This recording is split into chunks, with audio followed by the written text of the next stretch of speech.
नमस्कार दोस्तों, मैं संजय झा ₹1 इन्वेस्टर में आपका स्वागत है।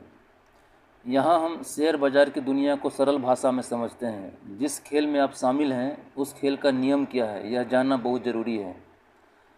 आज हम CG power and industrial solutions के बारे में बात करेंगे।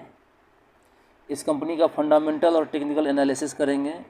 यहाँ हम जानेंगे कि कंपनी क्या करती है, लेटेस्ट अपडेट्स क्या है, कंपनी का फ्यूचर एक्सपेंशन प्लान क्या है, कंपनी का सेल्स अर्निंग प्रॉफिट क्या है, कंपनी का प्राइस सस्ता है या महंगा है, पीई वैल्यूएशन क्या कहता है, इस कंपनी का होलसेल मार्केट कहाँ है, रिटेल मार्केट कहाँ है, कंपनी का ड्राइविंग फोर्स क्या कर रहा है, एफआईआई डीआईआई होल्डिंग डाटा क्या कहता है, टेक्निकल में मंथली वीकली टाइम फ्रेम पर प्राइस का ट्रेंड क्या है, प्राइस का स्ट्रेंथ क्या है। ये company CG power and industrial solutions 1937 की कंपनी है।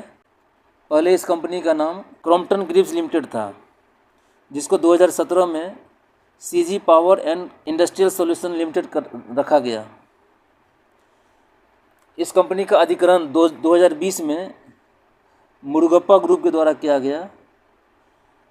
उसकी leading company tube investment of India limited ने इसका अधिग्रहण किया और इसके पास अभी 58% स्टेक है। शेयर होल्डिंग अभी ट्यूब इन्वेस्टमेंट के पास में प्रोमोटर्स होल्डिंग इसकी 58% की है। इस कंपनी का मार्केट कैप 1,06,221 करोड़ का है। पीई इसका 109 का है, 109 के मल्टीपल पर ट्रेड कर रहा है ये। आरओसी इसका 38.1% का है। करेंट प्राइस इसका 695 का है। बुक वैल्यू इसका 25.1 रुपीज़ का है और आरओई रिटर्न ऑन इक्विटी 28.4% का है। पिछले एक साल में इसका हाई 875 का लगा हुआ है और लो 518 का। डिविडेंड यील्ड 0.19% देती है और फेस वैल्यू इसका ₹2 का है। ये कंपनी मुख्य रूप से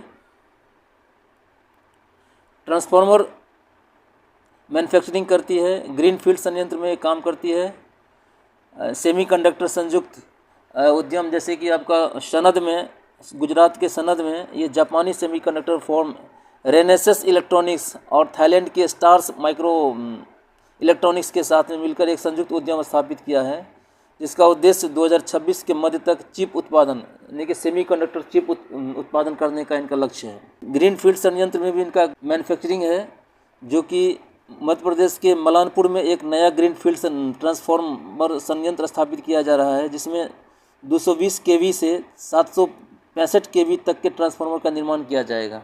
ट्रांसफार्मर क्षमता इनके पास जो ट्रांसफार्मर बनाने की जो कैपेसिटी है उसका भी एक्सपेंशन कर रहा है। ये कंपनी ने अपनी पावर ट्रांसफार्मर निर्माण क्षमता को 35,000 मेगावाट से बढ़ाकर 40,000 मेगावाट MVA करने की योजना बनाई है, जिसके लिए 26.64 करोड़ का निवेश किया है।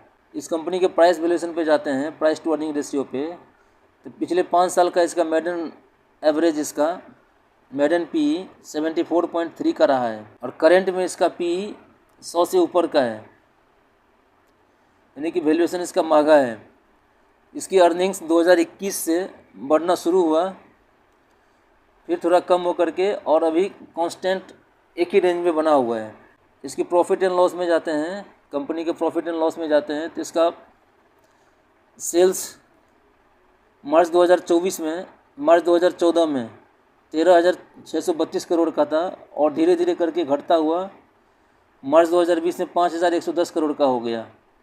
2020 में ही इस कंपनी का अधिग्रहण किया गया मुरुगप्पा ग्रुप के द्वारा और उसके बाद कंपनी को रीस्ट्रक्चर किया गया और उसके बाद फिर कंपनी के अंदर में एक नए तरीके से परफॉर्मेंस दिखाना शुरू किया कंपनी ने।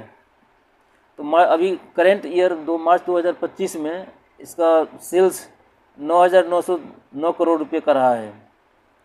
ऑपरेटिंग प्रॉफिट इसका करेंट में अभी 1,305 करोड़ का रहा है, जो कभी मार्च 2020 में 31 करोड़ का था। जब कंपनी ने इसको अधिग्रहण किया तो उस समय केवल 31 करोड़ का रहा था इनके पास ऑपरेटिंग प्रॉफिट। नेट प्रॉफिट इसका अभी एट प्रेजेंट में 973 करोड़ का है। अर्निंग पर शेयर 6.37 रुपीज़ का है। इसका growth compounded sales growth company का पिछले 10 साल का 6% का रहा है। पिछले 3 साल का 22% का है और ट्रेलिंग 12 मंथ का 23% का रहा है। कंपाउंडेड प्रॉफिट ग्रोथ कंपनी का पिछले 10 साल का 15% का रहा है और पिछले 3 साल का 12% का है। अभी करंट पिछले 12 महीने का -30% है। इसका प्रॉफिट इसका गिर गया है अभी। और रिटर्न ऑन इक्विटी इसका लास्ट ईयर का 28% का है। इसके इन्वेस्टर्स पैनल में जाते हैं। इसका इन्वेस्टर्स अभी tube investment of India limited, जिसके पास 58% का स्टेक है, होल्डिंग्स है।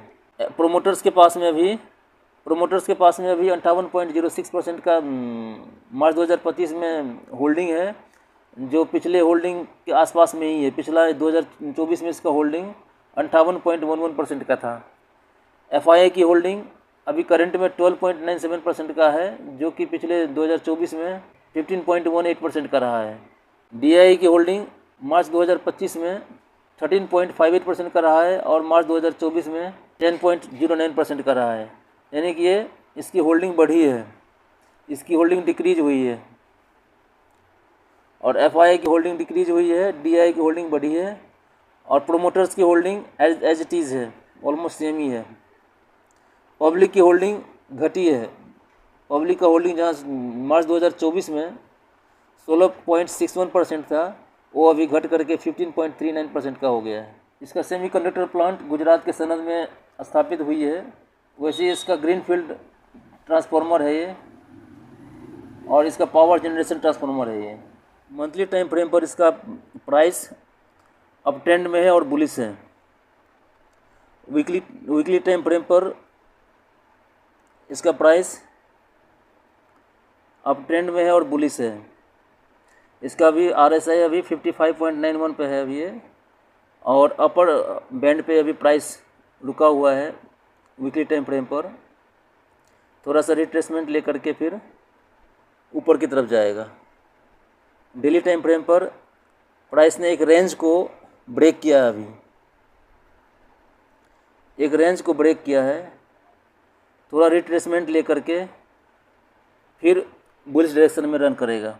जब भी स्टॉक एनालिसिस करें, रिस्क रिवार्ड रेशियो का ज़रूर ध्यान रखें, स्टॉप लॉस मेंटेन करें। ये सारी जानकारी केवल एजुकेशनल पर्पस के लिए है। इस तरह की और वीडियो देखने के लिए हमें लाइक करें, शेयर करें, सब्सक्राइब करें। Thank you.